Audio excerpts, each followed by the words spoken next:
Bayan, magandang umaga po. Opo, ang Kuya Ed. Ito na naman ako. Mga asar na naman ang Kuya Ed. At ito nga po ay nangyari. No? Dito sa Tolonges 11 sa Senado. At marami po tayong nakita doon sa mga post at narinig base na rin sa statement na ibinigay sa atin. Apo. Ang nakakatuwa dito, merong isa sa Tolonges 11 na nagrereklamo kasi walang ilaw, walang wifi at walang aircon. Ang nakakamangha dyan, ang inirereklamo, hindi ang opisina kundi ang banyo.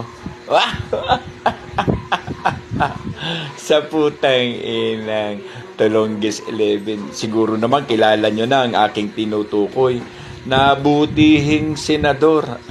At ito ay ibinoto ng mga OFW na ngayon tinatarantado ang mga OFW. Dahil bakit?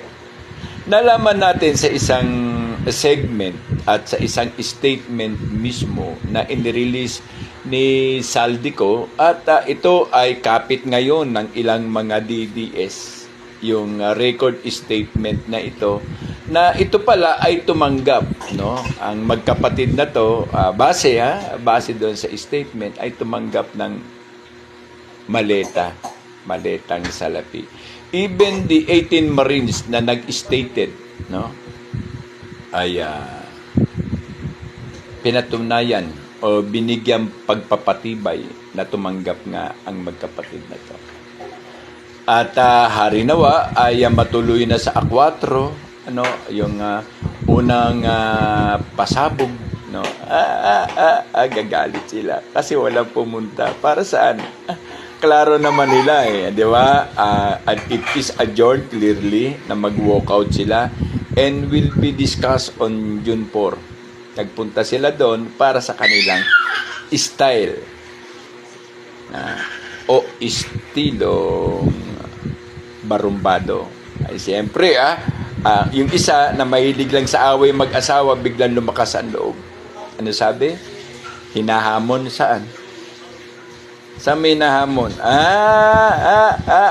Na pumasok si Aling Cayetano para buksan ng aircon at magkaroon ng aircon ang CR, may wifi pa, gago.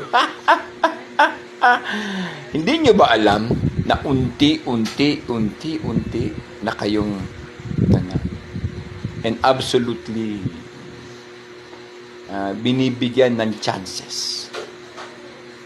Dahil this one, when it is started,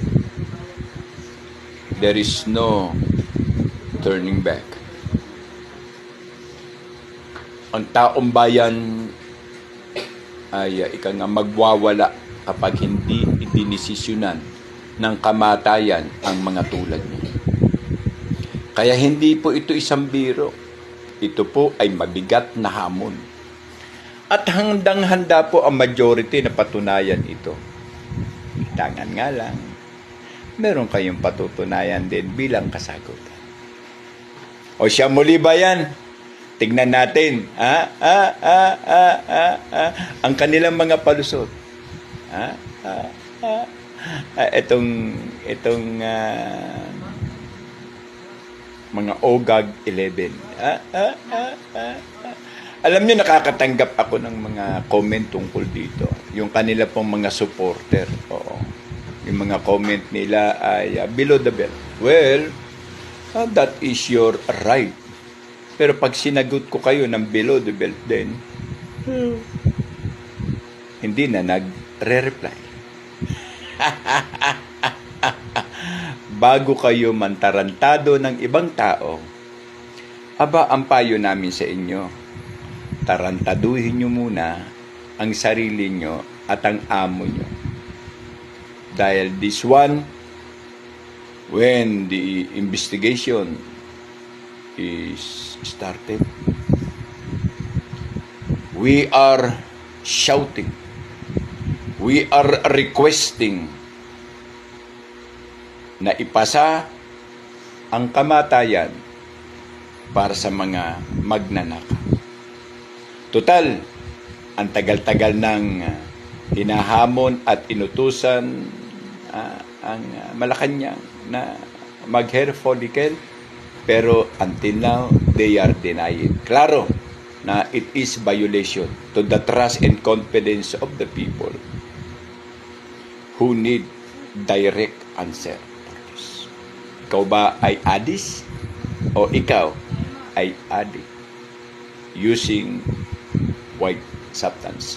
Ganun pa man ba yan, no? O ganun pa man, at gawin yung inyong magagawa. Tandaan nyo, unti-unti at natatahi sa isipan at mata ng publiko, maging sa Philippine National Police, na ginagamit nyo lamang sila, and they are now waiting for a perfect timing in action.